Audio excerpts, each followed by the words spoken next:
Hey y'all, here's a little something that I've been thinking about lately. And it has to do with just the videos that I randomly see on the YouTube and the subjects that we talk about.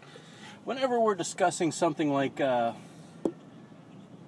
long-term chaos or the FHSHTF, in some cases when you watch some of these videos, it seems like the person's talking about something that they've never done before, because it's a scenario that isn't really something that occurs all that frequently, that you're going to have, yeah, I do this all the time, yeah, I adapt to being without electricity for months on end, But it made me think about the self-defense stuff as it pertains to using a firearm.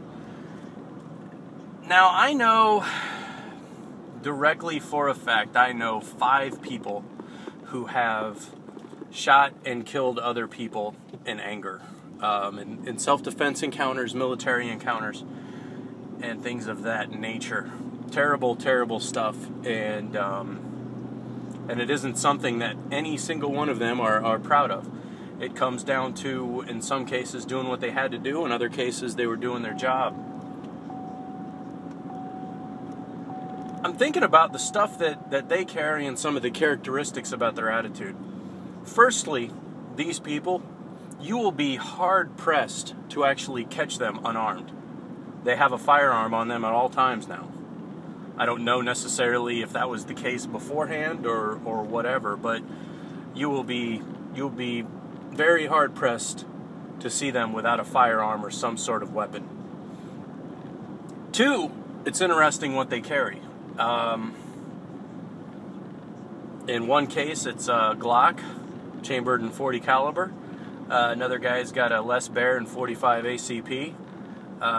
Another one, he's got a .38 Special Derringer that he just always has with him. Then another couple of Glocks. I mean, they're not really screwing around, and it's the smallest caliber that we're talking about here, like in the case of these guys, is the .38 Special. They ain't dillying around with a .32 or whatever. They're carrying like a full-size gun, with the exception of the Glock.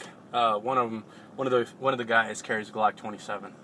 But I don't know if any of y'all have ever shot one. It doesn't, for some reason, for such a midget firearm, it sure doesn't seem to compromise very much.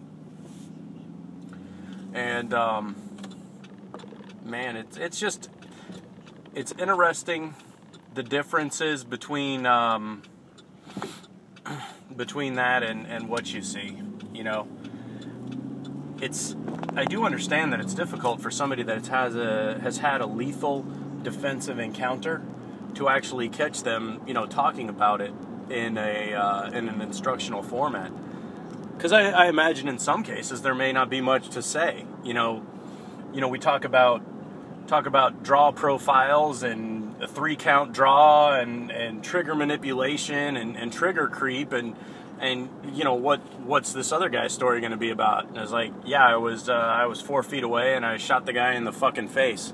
It's not very sexy, you know what I'm saying? So anyway, I'm just rolling some stuff around in my mind, and it's not meant at all, not for a moment, and please don't take it this way, it's not meant as to be an insult of people that talk about self-defense. I mean, shit, I'm one of those people, obviously. I've never shot a human being. I've shot critters before and stuff like that, but I'm not going to claim to be something that I'm not. So there you go. We'll talk to y'all later. Have a good one.